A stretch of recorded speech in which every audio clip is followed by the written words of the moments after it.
Assalamualaikum warahmatullahi wabarakatuh. Alhamdulillah wa sallallahu ala Muhammadin wa ala alihi wa sahbihi wa mawala amma ba'du.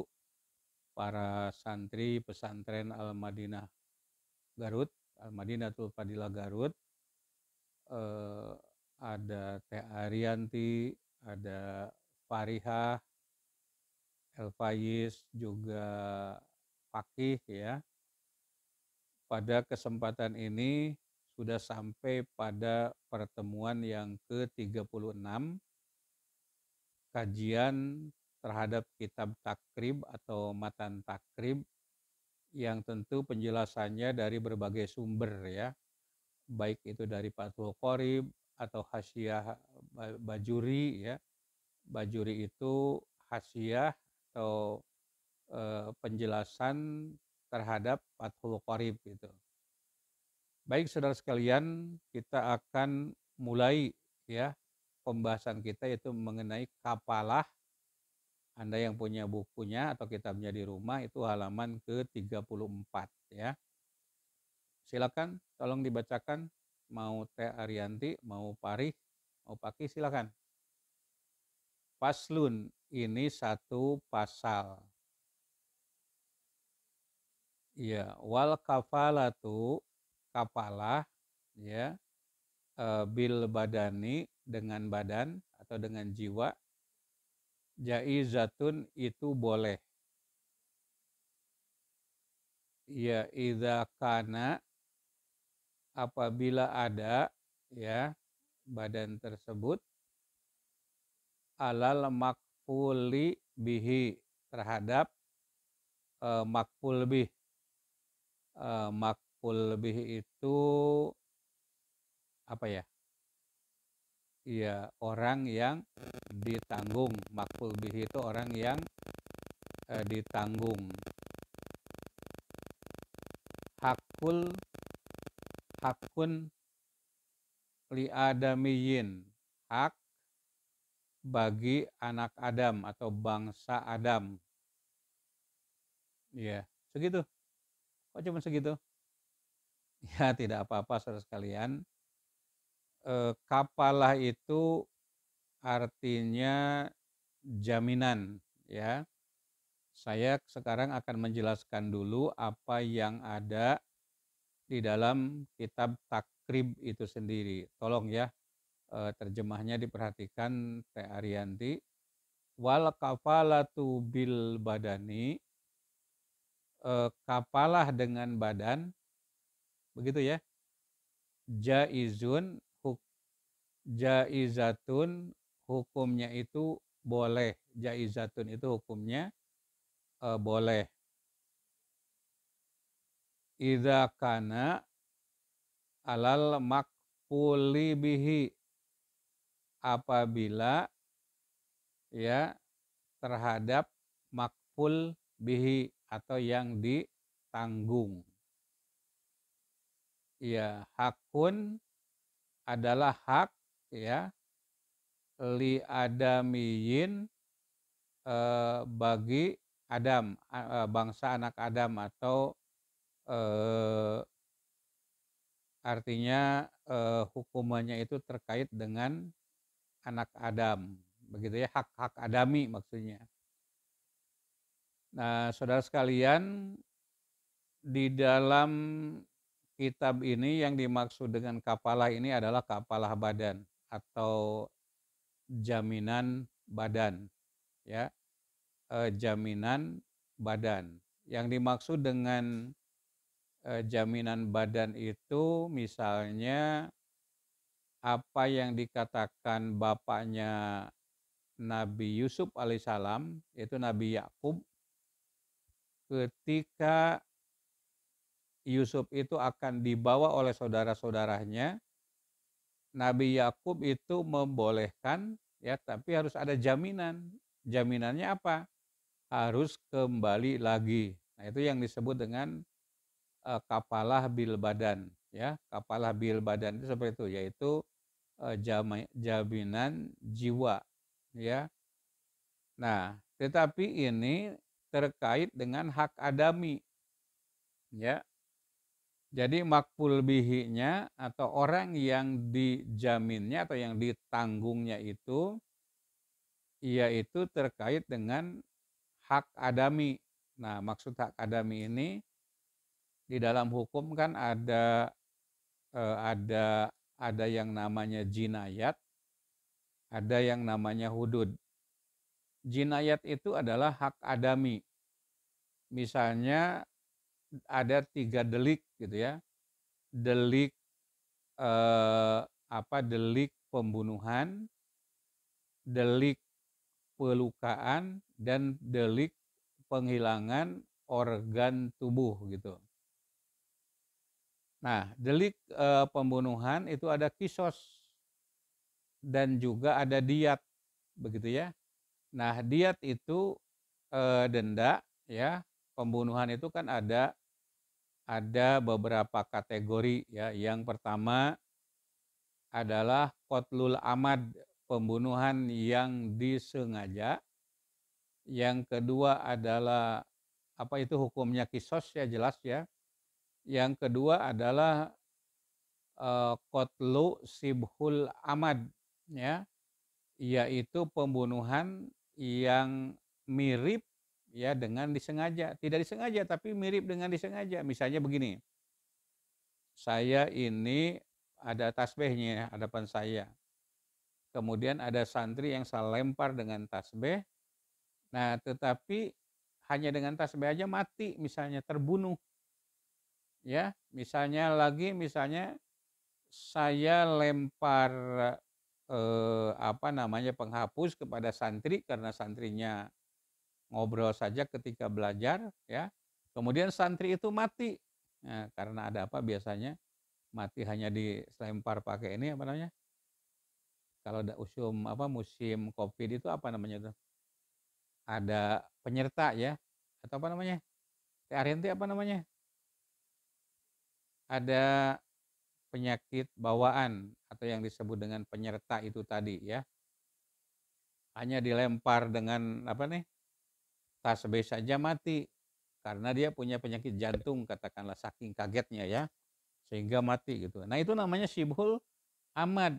Nah, itu tidak dihukum dalam bentuk kisos ya, tetapi dalam bentuk diat, denda. Nah, denda itu adalah hakul adami. Nah, jadi syarat adanya jaminan atau penjamin itu kalau berkaitan dengan makful bihi. Nah, makful bihi itu ya atau yang ditanggung itu ya, itu terkait dengan hak-hak adam tadi seperti diat. Nah, dan tidak boleh berkaitan dengan hakullah, yaitu hudud ya. Hudud itu diantaranya adalah had zina. Jadi tidak boleh misalnya ada orang yang berzina, seseorang itu menjadi penanggung atau yang menanggung ya. Ya jangan dia, kasihan dia punya banyak anak yang dirajam, biar saya saja yang dirajam. Nah, itu tidak boleh karena itu hakullah atau had zina. Termasuk had mencuri ya. Mencuri itu hakullah, tidak ada perdebatan gitu ya, tidak boleh. Bagaimana kalau diganti dengan diat, itu tidak ya. Kemudian yang ketiga yaitu mengenai yang meminum arak ya. Yang meminum arak itu kan 40 kali cambuk atau 40 kali dera ya.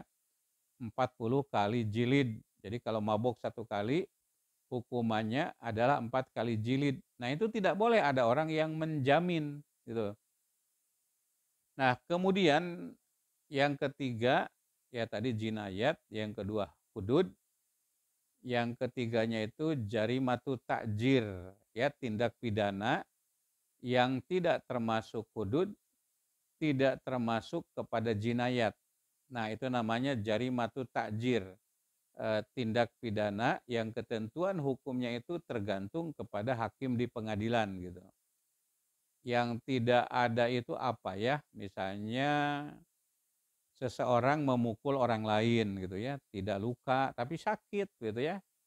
Nah, itu kan tidak ada ketentuannya hukumannya berapa kali cambuk atau berapa lama penjara. Nah, itu tidak ada.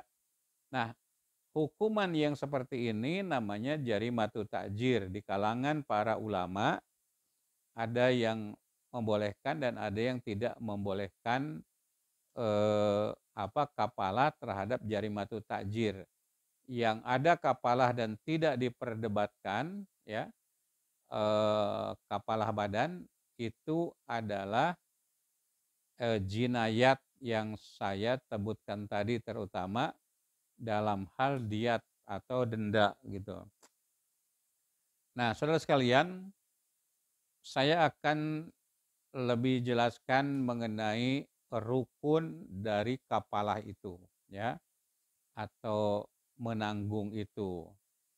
Saya ingin berlakukan saja secara umum ya, bukan hanya kapalah badan saja atau kapalah jiwa yang terdapat di dalam kitab takrib ini. Saya ingin mengambil kapalah secara umum yang berlaku secara kontemporer sekarang ini ya. Nah, rukun kapalah itu yang pertama adalah kapil. Kapil itu artinya yang menanggung. Ya, yang menanggung. Yang kedua, makful anhu, yaitu yang ditanggung, ya, yang ditanggung.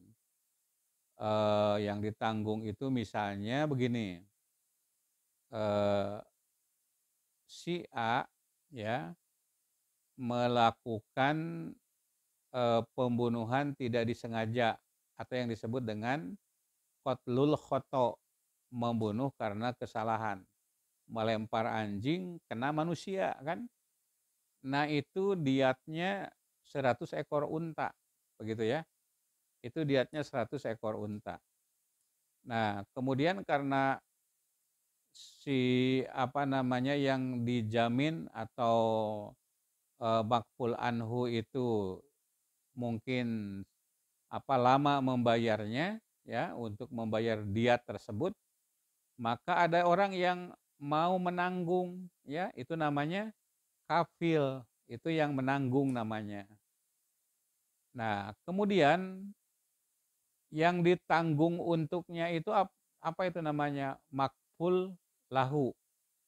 Misalnya keluarga terbunuh yang ditanggung untuknya ya.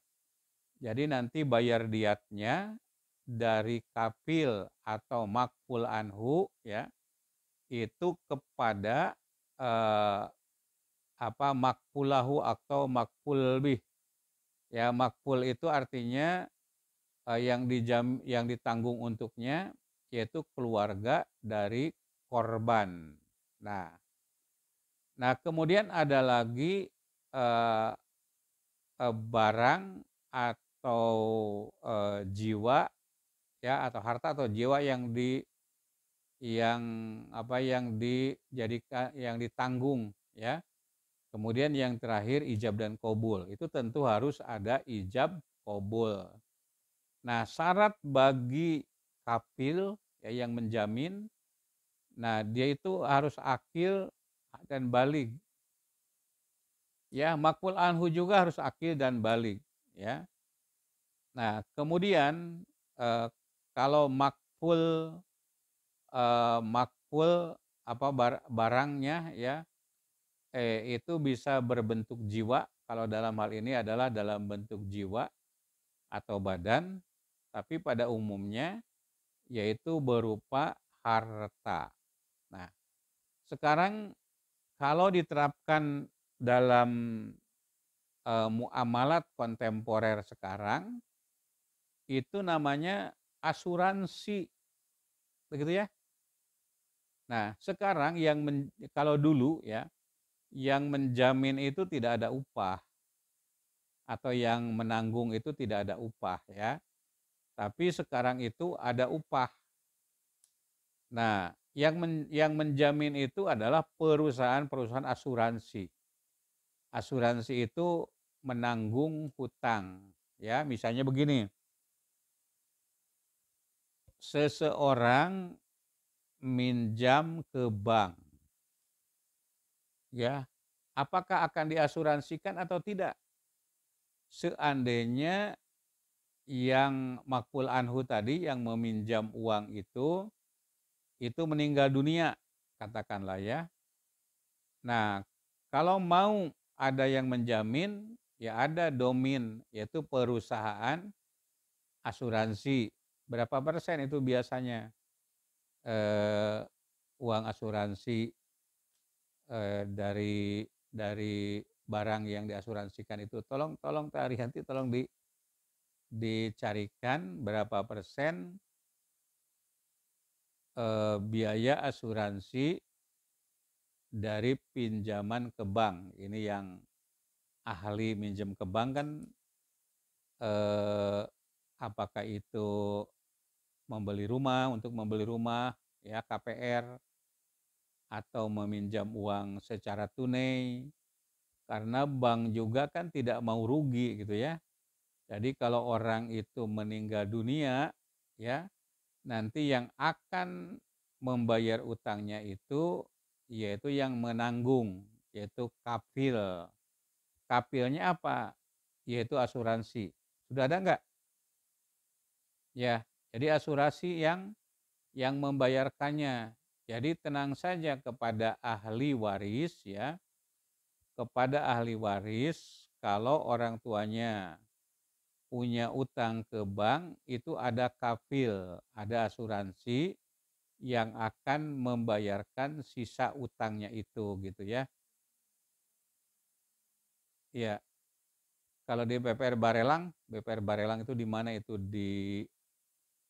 jadi ingat kemarin tuh kasus apa ya, Rempang ya. Rempang, saya pernah ke Barelang itu dulu.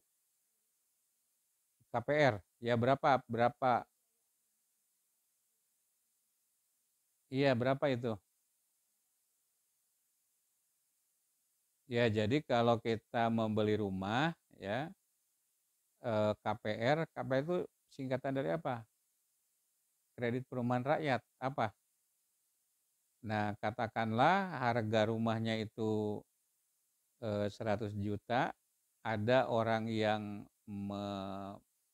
mau menanggung utang kalau ada kematian, ya. Nah, misalnya berapa? Nah, itu ada ketentuan-ketentuannya. Jadi menjamin dengan adanya upah.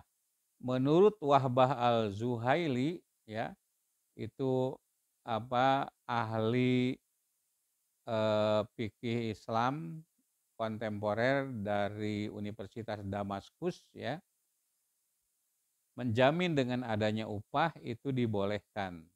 Kalau tidak dibolehkan ini kerepotan, ya, perbankan itu. Ada orang yang sudah tua, ya, mau minjem uang ke bank, gimana ini kalau meninggal 1 tahun 2 tahun yang akan datang, ini kan repot. Nah, itu perlu adanya kafil yang menjamin. Nah, pertanyaannya, boleh atau tidak ya di dalam Islam ada asuransi jiwa tersebut, ya. Nah, harus dibedakan antara asuransi, apa namanya? Ada dua asuransi ya, asuransi syariah dengan asuransi konvensional.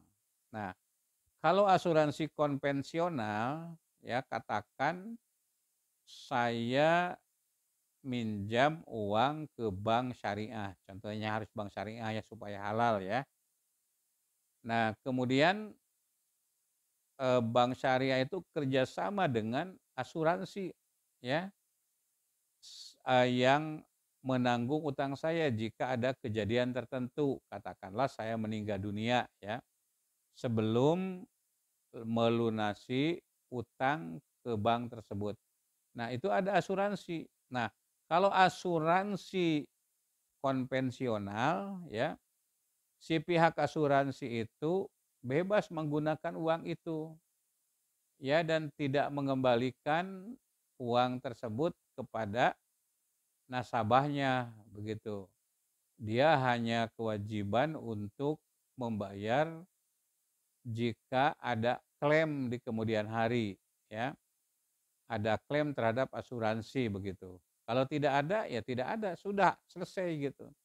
Nah, kalau di dalam asuransi syariah, ya, kapalah syariah itu ada 3 akun, ya, betul ya? Akun yang pertama adalah tabarru, akun yang kedua investasi, ya, dan akun yang ketiga yaitu saving. Ya, saving itu kita menyimpan gitu. Nah, jadi misalnya kita minjam ke bank syariah, kemudian untuk menanggung utang saya jika ada sesuatu nanti, saya menandatangan akad, ya, dengan asuransi syariah. Nah, kemudian saya bayar tiap bulan itu misalnya untuk asuransi sebesar misalnya 1 juta katakanlah, atau 500.000 katakan, ya, atau 100.000 atau 200.000, ya, untuk mudahnya 200.000 aja. Nah, nanti kalau misalnya eh, pada satu saat tertentu sebelum saya lunas, saya meninggal dunia, uangnya itu dari mana yang diambil? Yang pertama dari tabarru itu, ya, karena orang juga banyak yang menggunakan jasa asuransi tersebut. Kemudian yang saving bagaimana? Nah, kembali kepada nasabah. Yang satu lagi investasi untuk siapa? Itu untuk keuntungan bagi penjamin sebagai upah lah, ya. Apa namanya? Apakah tadi investasi atau apa? Yang penting itu upah untuk eh, yang eh, me, yang menanggung itu tadi, ya. Kalau sekarang itu tidak ada yang kalau yang menanggung tidak boleh ada upah, itu kerepotan, akan sulit orang mau apa namanya? Membayarkan utang kita. Jadi orang akan mengalami kesulitan. Pas meninggal dunia utangnya banyak, itu menjadi tanggungan bagi ahli waris. Nah, itu repot kalau seperti itu. Nah, itulah saudara sekalian yang dapat saya sampaikan terkait dengan kapalah, ya. Kapalah di sini hanya kapalah abdan saja. Tetapi ingat ya, ada seorang yang melakukan pembunuhan di Mesir, kemudian dilaporkan kepada Umar, ya, akan dikenai kisos, tapi kemudian orang itu minta izin 3 hari saja untuk pergi ke Mesir untuk menyelesaikan urusan-urusan. Nah, Umar tidak mau melepaskan dia. Harus ada yang menjamin dulu, ya, apa, kapilnya atau yang menjamin. Nah, yang menjamin itu adalah Salman Al-Farisi, ya. Nah, Salman Al-Farisi itu menjamin biar saya yang bukan yang menjamin, yang menanggung dia, ya, itu kapalah namanya. Ya, jadi kapil, ya, Salman Al-Farisi. Nah, pas 3 hari yang membunuh itu tidak datang juga, sampai sore belum datang. Nah, pada waktu itu Salman Al-Farisi, ya, akan dikenai kisos atau diat. Karena apa? Karena yang ditanggung dia belum datang juga gitu, ya. Nah, tapi orang itu yang dari Mesir itu datang tiba-tiba menjelang maghrib, ya. Jangan dulu dikisos, jangan dulu dikisos, ini sudah datang, ya. Jadi tidak jadi Salman itu dihukum karena apa? Karena yang ditanggungnya itu sudah pulang, ya. Jadi hukumnya nanti kena kepada yang melakukan tindak pidana pembunuhan. Nah, saudara sekalian, itu saja yang dapat saya sampaikan. Silakan para santri untuk kembali mengulang-ulang menterjemahkan bab kafalah ini. Terima kasih. Walhamdulillahirabbil alamin. Wassalamualaikum warahmatullahi wabarakatuh.